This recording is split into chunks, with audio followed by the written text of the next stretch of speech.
El gato con botas. Charles Perrault. Había una vez un molinero que tenía 3 hijos. A su muerte les dejó por toda herencia un molino, un asno y un gato. El reparto se hizo enseguida, sin llamar al notario ni al procurador, pues probablemente se hubieran llevado todo el pobre patrimonio. Al hijo mayor le tocó el molino, al segundo el asno, y al más pequeño solo le correspondió el gato. Este último no se podía consolar de haberle tocado tan poca cosa. Mis hermanos, se decía, podrán ganarse la vida honradamente jugándose los dos. En cambio, yo, en cuanto me haya comido al gato y me haya hecho un manguito con su piel, me moriré de hambre. El gato, que estaba oyendo estas palabras, haciéndose el distraído, le dijo con aire serio y sosegado: «No te aflijas en absoluto, mi amo.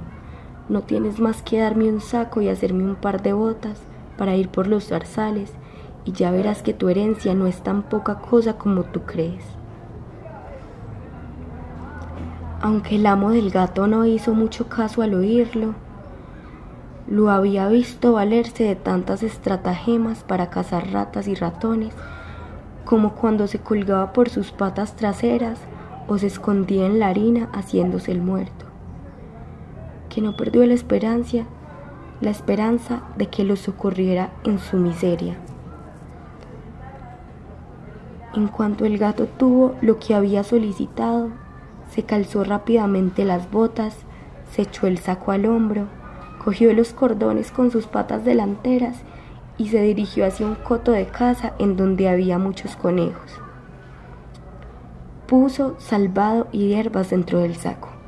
Se tendió en el suelo como si estuviese muerto y esperó que algún conejillo poco conocedor de las tretas de este mundo viniera a meterse en el saco para comer lo que en él había echado. Apenas se hubo recostado cuando tuvo la primera satisfacción. Un distraído conejillo entró en el saco. El gato tiró enseguida de los cordones para atraparlo y lo mató sin compasión.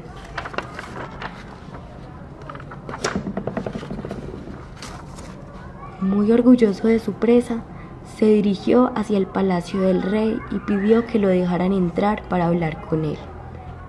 Le hicieron pasar a los aposentos de su majestad, y después de hacer una gran reverencia al rey, le dijo: «Majestad, aquí tenéis un conejo que el señor Marqués de Carabás, que es el nombre que se le ocurrió dar a su amo, me ha encargado para ofreceros de su parte».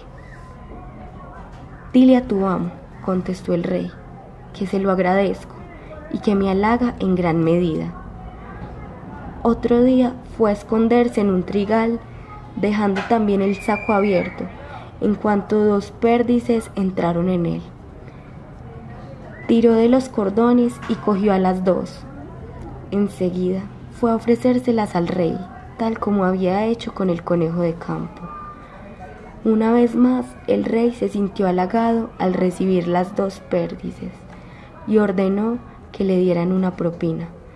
Durante 2 o 3 meses, el gato continuó llevando al rey de cuando en cuando las piezas que cazaba y le decía que lo enviaba a su amo. Un día se enteró que el rey iba a salir de paseo por la ribera del río con su hija, la princesa más hermosa del mundo, y le dijo a su amo: «Si sigues mi consejo podrás hacer fortuna. No tienes más que bañarte en el río en el lugar que yo te indique y luego déjame a mí». El Marqués de Carabás hizo lo que su gato le aconsejaba.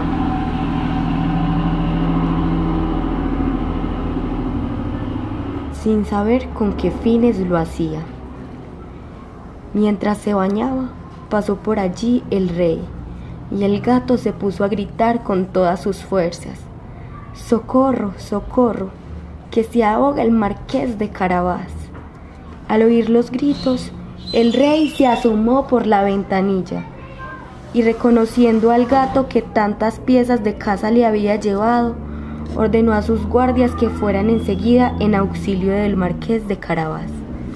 Mientras sacaban del río al pobre marqués, el gato se acercó a la carroza y le dijo al rey que mientras se bañaba su amo habían venido unos ladrones y se habían llevado sus ropas.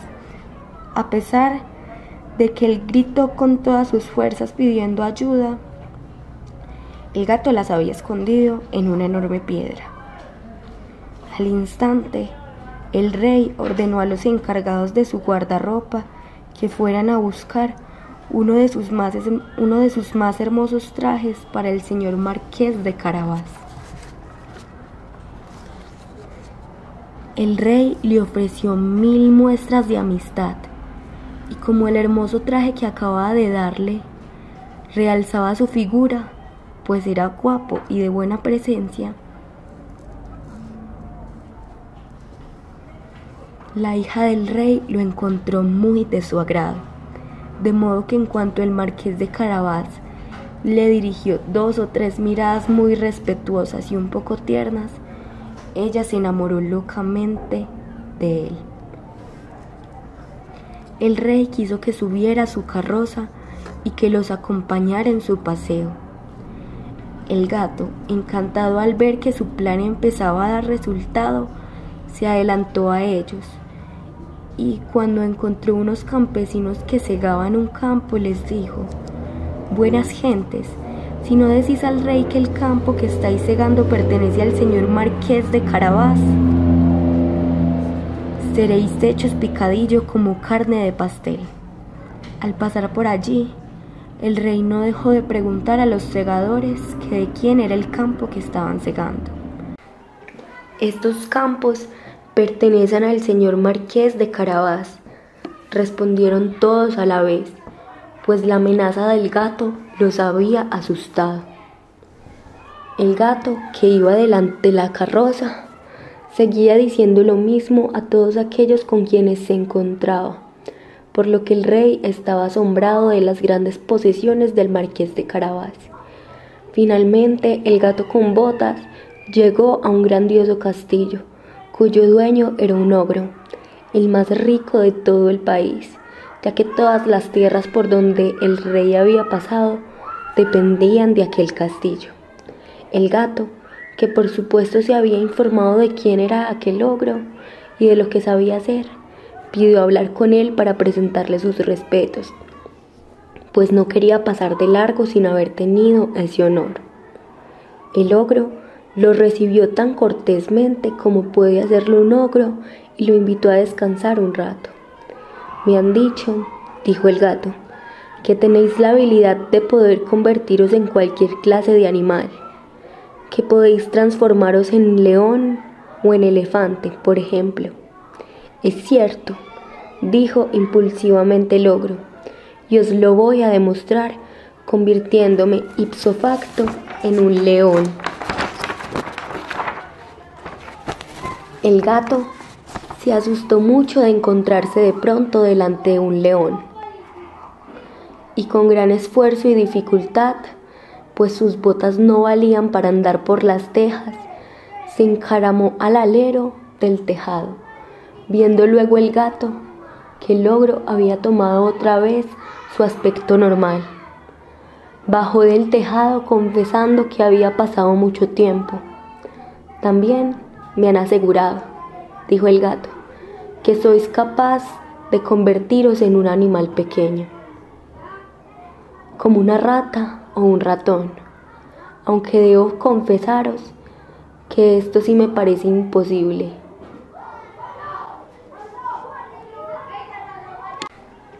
«Estos campos pertenecen al señor marqués de Carabás», respondieron todos a la vez, pues la amenaza del gato los había asustado. El gato, que iba delante de la carroza, seguía diciendo lo mismo a todos aquellos con quienes se encontraba, por lo que el rey estaba asombrado de las grandes posesiones del marqués de Carabás. Finalmente, el gato con botas llegó a un grandioso castillo, cuyo dueño era un ogro. Imposible, replicó el ogro, lo veréis. Y diciendo esto se transformó en un ratón que se puso a correr por el suelo. El gato, en cuanto lo vio, se arrojó sobre él y se lo comió. Mientras tanto, el rey, que pasó ante el hermoso castillo, decidió entrar en él. Inmediatamente el gato, que había oído el ruido de la carroza al atravesar el puente levadizo, corrió a su encuentro y saludó al rey. «Sea bienvenido vuestra majestad al castillo del señor marqués de Carabás». «Pero bueno, señor marqués», exclamó el rey, «este castillo también es vuestro. ¡Qué belleza de patio! Y los edificios que lo rodean son también magníficos. Pasamos al interior». El marqués de Carabás tomó la mano de la princesa y, siguiendo al rey, entraron en un majestuoso salón, donde los esperaban unos exquisitos manjares que el ogro tenía preparados para obsequiar a unos amigos suyos que habían de visitarlo ese mismo día. Aunque estos no creyeron conveniente entrar al enterarse de que el rey se encontraba en el castillo. El rey, al ver tantas riquezas del marqués de Carabás, junto con sus buenas cualidades, y conociendo que su hija estaba perdidamente enamorada del marqués, decidió casar a su hija con el joven marqués, ya que a este también se le veía beber los vientos por la princesa. La boda se celebró inmediatamente, convirtiéndose de este modo el hijo menor del molinero en un príncipe, y el gato, que se quedó a vivir en el palacio junto con su amo, devino un gran señor, que solo corría ya detrás de los ratones para divertirse, y así todos vivieron felices el resto de sus días.